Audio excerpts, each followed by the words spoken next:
Olá, amados do Senhor. Olá, irmãos do nosso Senhor Jesus Cristo. Que a paz do nosso Deus, o Todo-Poderoso, esteja contigo. Que alegria da gente poder celebrar mais um culto ao nosso Deus e quão bom é poder louvar a Ele, agradecer ao Senhor pelas bênçãos que Ele derrama nas nossas vidas. Vamos louvar a Deus, vamos falar a Ele em oração e também ouvir a Sua palavra no decorrer deste culto. Agora, quero te convidar para cantarmos junto o próximo hino.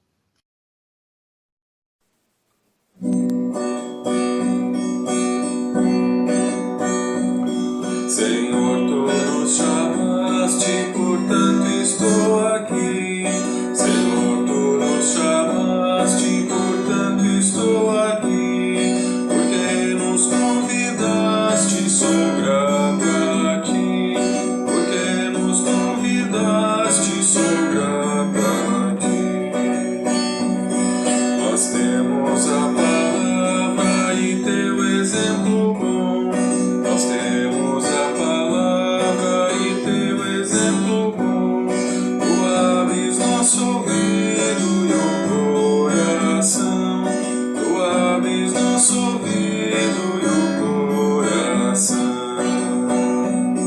Senhor, nós te pedimos, vem nos iluminar. Senhor, nós te pedimos, vem nos iluminar. E sempre em teus caminhos nos faz andar. E sempre em teus caminhos nos faz andar. Confiamos na promessa que tu fizeste a nós. Confiamos na promessa que tu fizeste a nós. Que não nos deixarias andar a sós. Que não nos deixarias andar a sós. Levamos tua bênção conosco para o lar. Levamos tua bênção conosco para o lar. Queremos que a palavra nos venha transformar. Queremos que a palavra nos venha transformar. O amor que nos revelaste, salvando-nos da cruz. O amor nos revelaste, salvando-nos da cruz. Conosco fica sempre, Senhor Jesus. Conosco fica sempre, Senhor Jesus.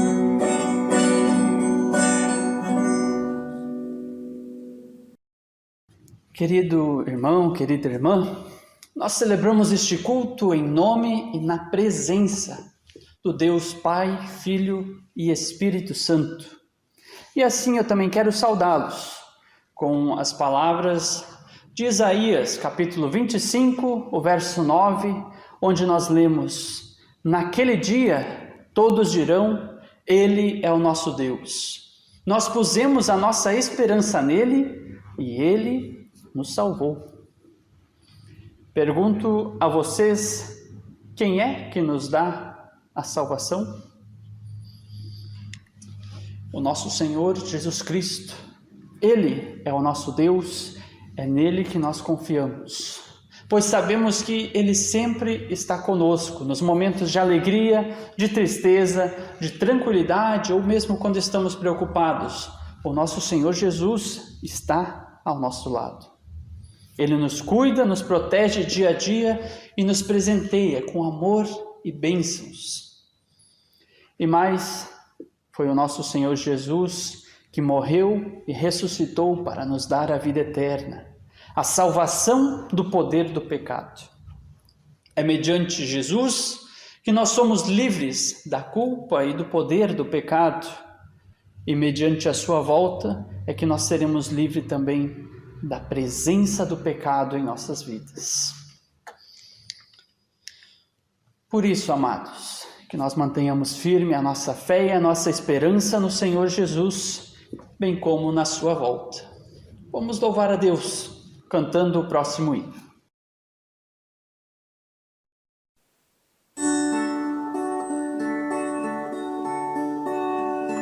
Ó Deus,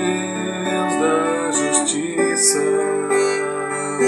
tem misericórdia de nós, ó Deus da justiça, tem misericórdia de nós, alivia nossa angústia, responde o nosso clamor, concede o teu perdão, ouve a nossa oração. Ó Deus da justiça, tem misericórdia de nós, ó Deus da justiça, tem misericórdia de nós, alivia nossa angústia, responde o nosso clamor, concede o teu perdão, ouve a nossa oração.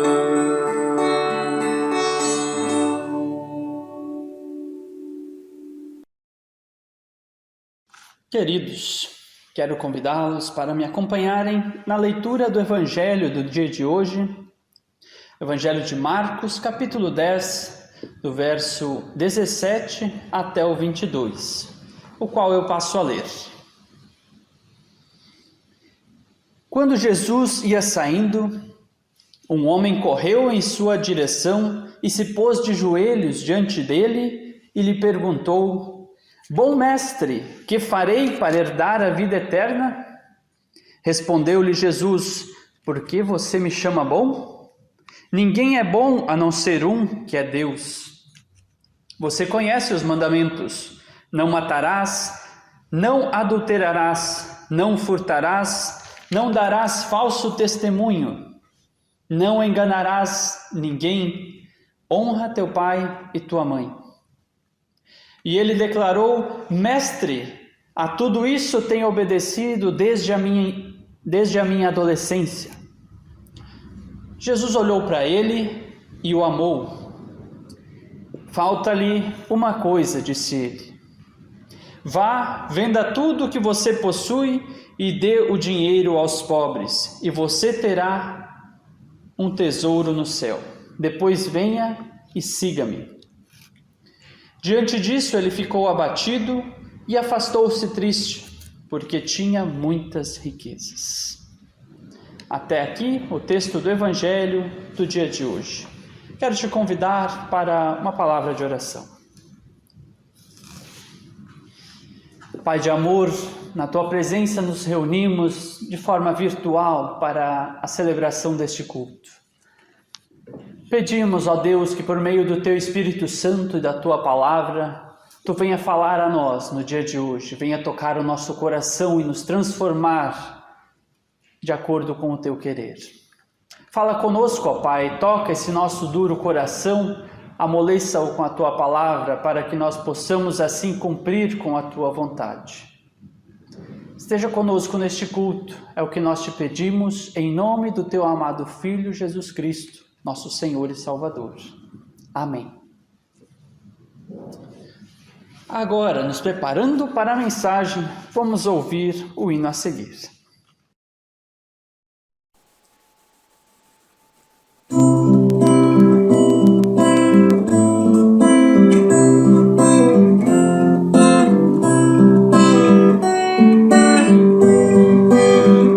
Buscar primeiro o reino de Deus e a sua justiça.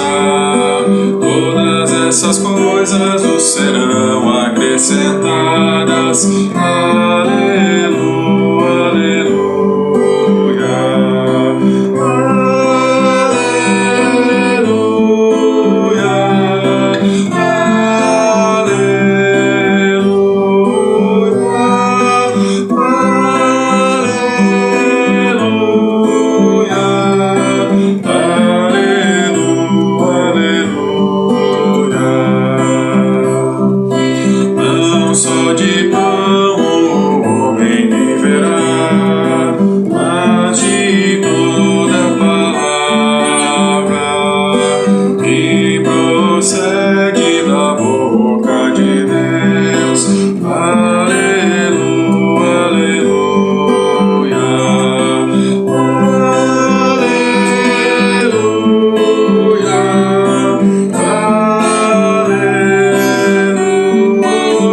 amada do Senhor, que a paz do nosso Deus esteja contigo.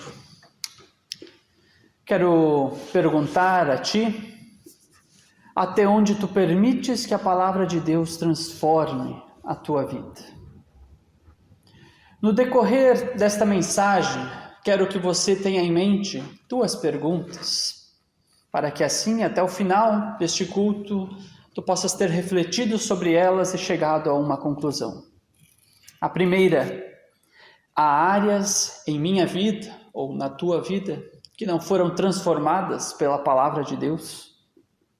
E a segunda: por que estas áreas ainda não foram transformadas? Reflita sobre essas duas perguntas e que assim nós possamos, no decorrer deste culto, reavaliarmos a nossa vida. Convido você a acompanhar o texto bíblico previsto para a pregação do dia de hoje. Texto de Hebreus, capítulo 4, os versos 12 e 13.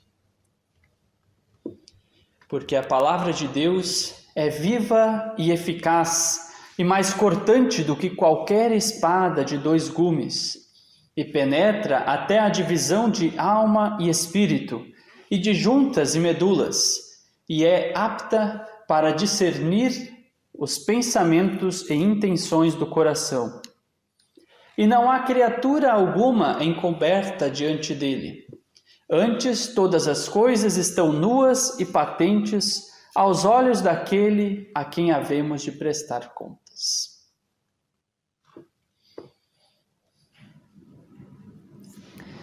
Este texto de Hebreus traz algumas afirmações muito contundentes sobre o poder, a atuação e a eficácia da palavra de Deus. A primeira afirmação que o autor de Hebreus nos traz sobre a palavra de Deus neste texto é que a palavra de Deus é viva e eficaz. Ou seja, ela não é algo morto, ultrapassado, mas sim algo vivo, que produz vida e que age eficazmente. A palavra de Deus é a manifestação da sua vontade. Lá em Gênesis, capítulo 1, dos versos 1 a 3, nós lemos: No princípio Deus criou os céus e a terra. Era a terra sem forma e vazia, trevas cobriam a face do abismo, e o Espírito de Deus se movia sobre a face das águas. Disse Deus: haja luz, e houve luz. No princípio, antes de tudo existir, Deus expressou pela primeira vez a sua vontade em relação ao nosso mundo. E a sua palavra entrou em ação logo em seguida, realizando a vontade de Deus. Deus disse: haja luz, e o que aconteceu? Houve luz. Tempos depois, após criar o céu, a terra, dividir a terra e o mar, nós podemos ver no texto bíblico a vida surgindo a partir da palavra de Deus.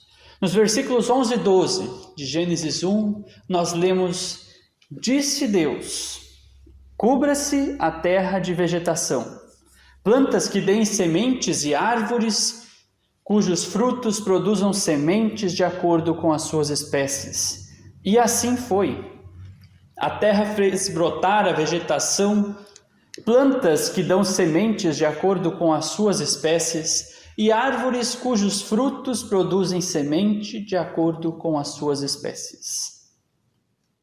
Reparem nas duas expressões grifadas deste texto. Disse Deus e assim foi. Quando Deus fala, a sua palavra imediatamente entra em ação, ela transforma, ela gera vida. Se nós olharmos à nossa volta, tudo o que possui vida ao nosso redor foi criado por meio da palavra de Deus. E as coisas só permanecem vivas porque a palavra de Deus continua agindo, gerando vida, mantendo a vida.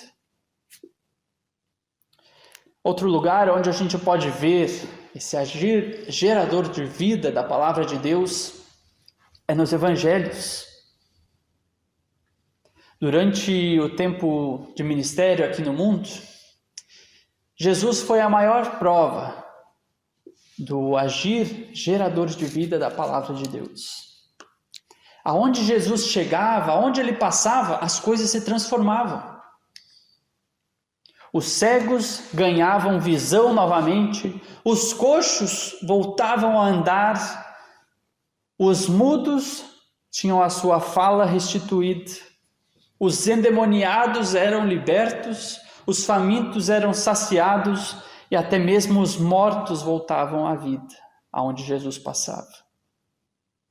Dessa forma, a palavra de Deus agiu de uma maneira gloriosa através de Jesus. Ela entrava no interior das pessoas e tirava de dentro delas tudo aquilo que gerava morte, dor e sofrimento. Sabe por quê? Porque a palavra de Deus é viva e porque ela muda a realidade. Ela transforma o ódio em amor. Ela transforma a doença em saúde, a escravidão em liberdade, o medo em esperança. E com isso, vamos olhar as outras marcas que o autor de Hebreus nos fala sobre a palavra de Deus. Lá em Hebreus, a gente continua lendo que a palavra de Deus é mais afiada que qualquer espada de 2 gumes. Ela penetra ao ponto de dividir alma e espírito, juntas e medulas, e julga os pensamentos e intenções do coração. Aqui, o autor de Hebreus compara a palavra de Deus com uma espada, que ao mesmo tempo é afiada, penetrante e julgadora. Diferente das espadas convencionais utilizadas por um guerreiro, por exemplo, que só conseguem ferir o corpo da pessoa, a palavra de Deus vai muito além. Ela consegue adentrar o mais íntimo do ser humano, vai até a alma, até o espírito, o lugar onde os pensamentos, as nossas intenções são formados. Ela não fica na aparência, no exterior, mas coloca em xeque a nossa real motivação, aquilo que realmente move o nosso coração. É lá que a palavra de Deus age, não no nosso exterior. Vamos relembrar a história do jovem rico, que nós lemos no início do culto, texto de Marcos, capítulo 10, do verso 17 ao 22. Na história, um jovem rico chegou a Jesus e pediu: "O que eu farei para herdar a vida eterna?" E Jesus respondeu a ele: "Olha, obedeça os mandamentos." Aí o jovem diz: "Eu tenho obedecido a todos esses.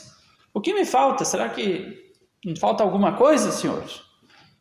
Então Jesus, com a palavra, chegou no íntimo do coração daquele jovem e disse: "Vende os teus bens, dê todo o teu dinheiro aos pobres e depois tu me siga."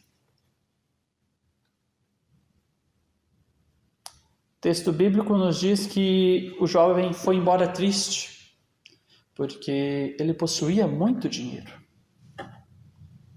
Aquele jovem provavelmente era visto como alguém exemplar ao seu redor, porque afinal ele cumpria dedicadamente a palavra de Deus, seguia à risca os mandamentos de Deus, prezava por fazer a vontade de Deus, como talvez poucos na sua época faziam.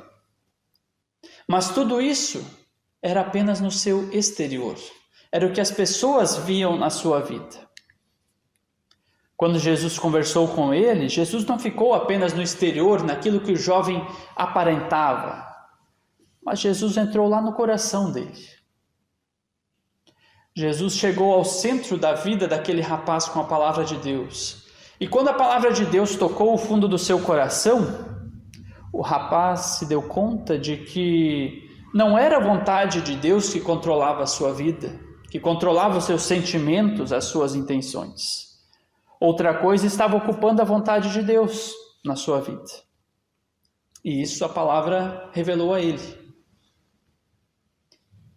Diante do julgamento da palavra de Deus, o jovem teria duas saídas. A primeira, aceitar o julgamento da palavra de Deus e permitir que ela o mudasse, o transformasse. Ou então, a segunda opção, negar o julgamento da palavra de Deus e continuar a viver como estava vivendo. No texto bíblico não nos conta qual foi exatamente a decisão do rapaz, mas nos conta que ele foi embora muito triste, provavelmente porque ainda não estava disposto a passar por essa mudança. Outro relato que é muito interessante na Bíblia, nos Evangelhos, é a história de Zaqueu. Zaqueu era um homem de muitas posses e ele era chefe dos cobradores de impostos no seu tempo. Sendo assim, era uma pessoa muito odiada pelos judeus da época de Jesus. Vamos ler este relato de Lucas, capítulo 19, do verso 1 até o 8. O texto bíblico nos diz: Jesus entrou em Jericó e atravessava a cidade. Havia ali um homem rico chamado Zaqueu, chefe dos publicanos. Ele queria ver quem era Jesus, mas sendo de pequena estatura, não o conseguia, por causa da multidão. Assim correu adiante e subiu numa figueira brava para vê-lo, pois Jesus ia passar por ali. Quando Jesus chegou àquele lugar, olhou para cima e lhe disse: Zaqueu, desça depressa, quero ficar na sua casa hoje. Então ele desceu rapidamente e o recebeu com alegria. Todo o povo viu isso e começou a se queixar. Ele se hospedou na casa de um pecador. Mas Zaqueu levantou-se e disse ao Senhor: Olha, Senhor, estou dando a metade dos meus bens aos pobres. E se de alguém extorquir alguma coisa, devolverei 4 vezes mais. Até aqui esse relato. O caso de Zaqueu é muito parecido com o caso do jovem rico. Ambos tinham bastante dinheiro. Entretanto, o resultado do contato da palavra de Deus com Zaqueu foi muito diferente com o contato com o jovem rico. Semelhante ao jovem rico, a palavra de Jesus penetrou o mais íntimo do seu coração, revelou os seus desejos, os seus pensamentos, revelou o seu pecado e todo o mal que havia na vida de Zaqueu.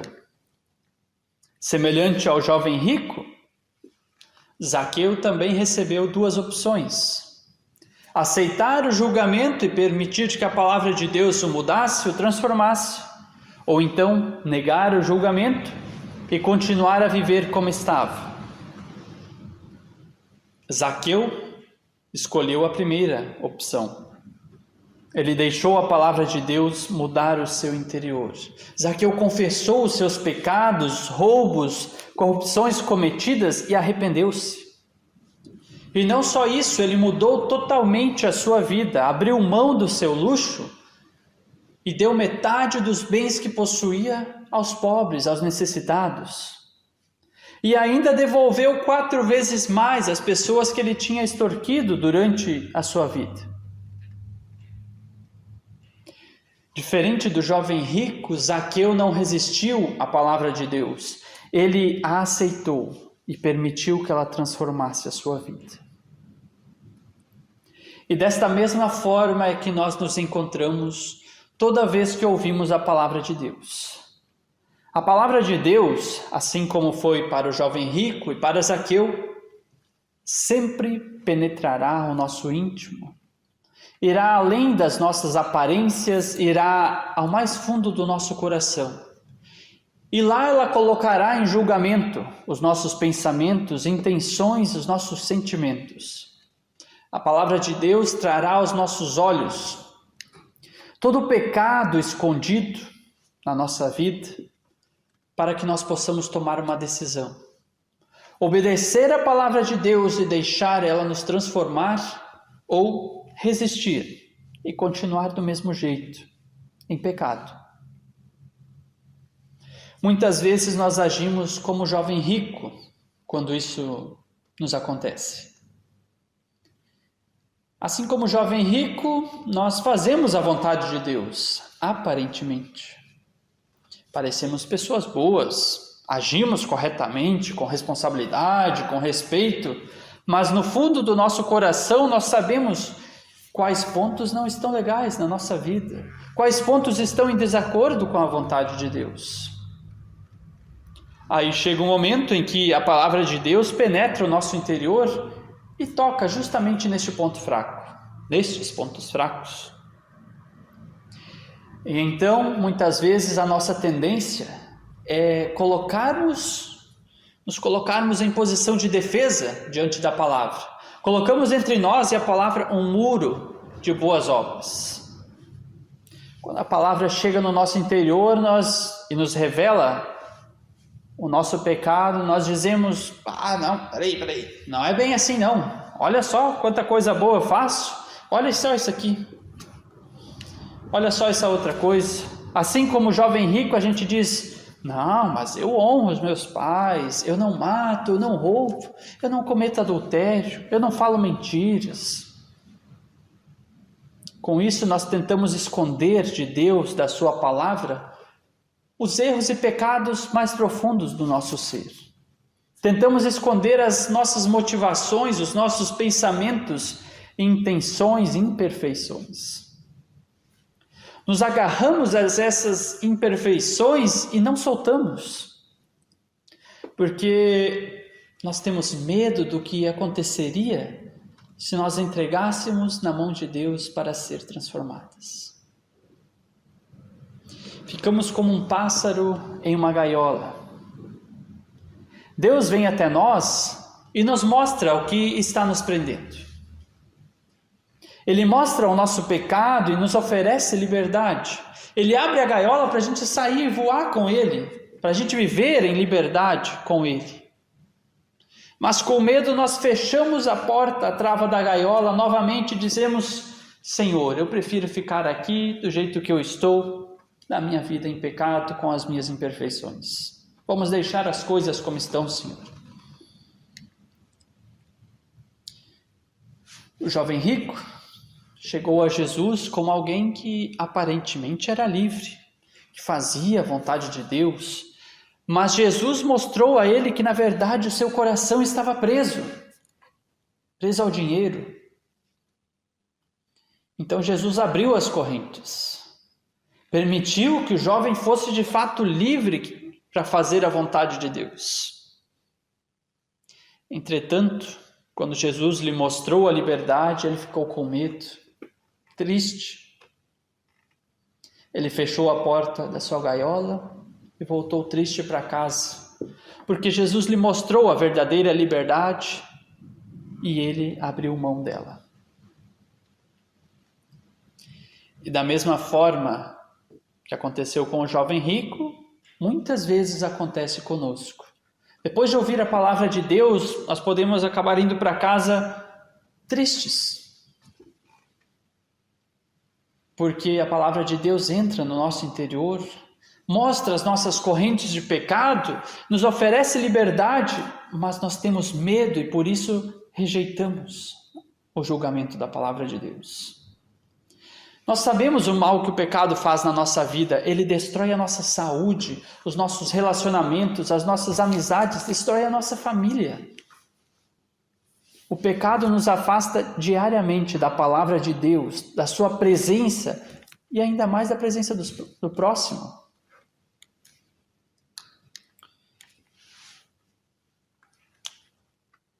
Repare bem na tua vida, se você não tem cada vez mais sentido a vontade de ficar sozinho, isolado das outras pessoas, porque as outras pessoas irritam demais, as outras pessoas nos estressam. O pecado nos isola no nosso mundo particular e nos faz acreditar que a vida desta maneira, vivendo sozinhos, isolados, presos numa gaiola, é correta e boa como está. Por isso, queridos, volto a fazer as duas perguntas do início dessa mensagem. Tem áreas na tua vida que ainda não foram transformadas pela palavra de Deus? Por que estas áreas ainda não foram transformadas? Quais são as correntes de pecado que prendem a tua vida e não te deixam voar com Jesus, ser livre, viver em liberdade com Jesus? Será o dinheiro e a cobiça, como era com o jovem rico? Ou então o orgulho, o egocentrismo? Talvez a incapacidade de perdoar? Pode ser vícios, dos mais variados. Drogas lícitas como cigarro ou bebida, ou mesmo as ilícitas. Redes sociais, jogos, pornografia. Qual o vício que te prende? Eu não sei quais são as correntes de pecado que te mantêm preso. Mas Deus sabe, e por meio da sua palavra, Ele irá revelar a você. Assim como fez com o jovem rico, assim como fez com Zaqueu e como tem feito durante toda a história. Então caberá a você a decisão. Deixará a palavra de Deus te libertar? Ou fechará a porta da gaiola e continuará vivendo da mesma maneira? Viva a liberdade com Deus. Viva a liberdade que somente a palavra de Deus pode te dar. A liberdade de viver em acordo com a vontade de Deus. Amém. Vamos ter uma palavra de oração, vamos falar com o nosso Deus.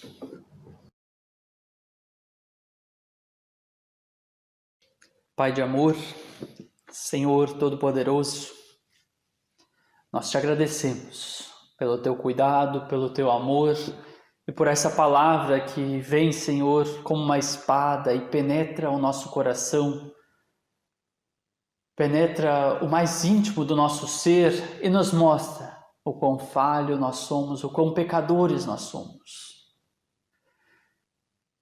Nos ajuda, Senhor, a cedermos ao julgamento da tua palavra e assim sermos transformados. Nosso coração muitas vezes é duro, como também era o coração do faraó lá no Egito, que não queria permitir que o teu povo fosse liberto, Senhor. Dá que o nosso coração seja amolecido. Dá que a tua palavra possa realmente transformar a nossa vida, tirar de nós as correntes de pecado que nos afastam da tua presença, que nos levam ao nosso mundo particular, isolado do próximo. Dá, Senhor, que essas correntes de pecado sejam quebradas e assim nós possamos de fato viver em liberdade contigo. Pai de amor, oramos pela nossa nação, onde muitas pessoas pensam viver em liberdade, pensam que a liberdade é poder fazer o que querem, mas na verdade vivem escravas do pecado e das suas falsas ilusões. Senhor Deus, dá que a tua palavra seja pregada por todo esse país, para que assim este país seja transformado, para que as pessoas deste país vivam de acordo com a tua vontade, façam a tua vontade, e assim possamos ter um país que realmente é próspero, um país que vive em paz, que vive em amor, que vive de acordo com o teu querer. Nosso país é um país marcado por muita violência, por muita corrupção, e isso são claros efeitos do pecado agindo na vida das pessoas, ó Senhor. Nos ajuda a sermos cristãos que levam a tua palavra adiante, para que ela também penetre o íntimo do coração das pessoas. Nos ajuda, Senhor, levar essa tua palavra que também, como diz Hebreus, gera vida a essas pessoas que estão morrendo em meio ao pecado. Dá, Senhor Deus, sabedoria a cada um de nós. Dá também coragem e nos encha com o teu amor, para que a nossa fala não agrida as pessoas, mas sim leve esperança. A esperança que vem da tua palavra.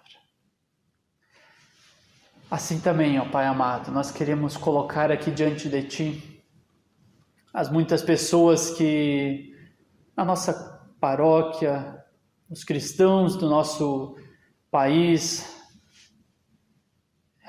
que estão se sentindo, ó Senhor, sem esperança. Talvez por conta desta pandemia entraram em depressão ou em muitos outros problemas psicológicos, Senhor. Dá que a Tua palavra possa trazer liberdade a essas pessoas também. Sejam livres da depressão, Senhor, do sofrimento. Traga, Senhor, também cura às pessoas que foram afetadas por este vírus ou também por outras doenças. Sabemos que a Tua palavra tem esse poder, Senhor, de trazer cura, de trazer vida. A prova disso é a vida que tem ao nosso redor, na natureza, ó Pai. Que a Tua palavra leve vida e cura às pessoas que necessitam neste momento. E que assim também o Teu Espírito Santo console o coração de todos aqueles que perderam os seus entes queridos, todos os corações que se encontram enlutados, ó Pai, que estão com a esperança da vida eterna abatida. Dá, Senhor, que essa esperança seja renovada. Dá que a certeza da vida eterna ao Teu lado seja restaurada na vida dessas pessoas e que assim elas também possam testemunhar do Teu amor. Assim, ó Pai amado, nós colocamos todos os nossos pedidos, também os nossos agradecimentos diante de Ti, com a oração que o Teu Filho amado, nosso Senhor Jesus, nos ensinou, dizendo: Pai nosso que estás no céu, santificado seja o Teu nome, venha o Teu reino, seja feita a Tua vontade, assim na terra como no céu. O pão nosso de cada dia nos dá hoje, e perdoa-nos as nossas dívidas, assim como nós também perdoamos aos nossos devedores. E não nos deixes cair em tentação, mas livra-nos do mal. Pois Teu é o reino, o poder e a glória para sempre. Amém. Que o Senhor Deus te abençoe e te guarde. Que o Senhor faça resplandecer o rosto sobre ti e tenha misericórdia de ti. Que o Senhor sobre ti levante o rosto e te dê da sua santa paz. Fiquemos na paz de Deus, sirvamos a Ele com alegria e vivamos assim em liberdade com a palavra de Deus. Amém. Um abençoado domingo, uma abençoada semana.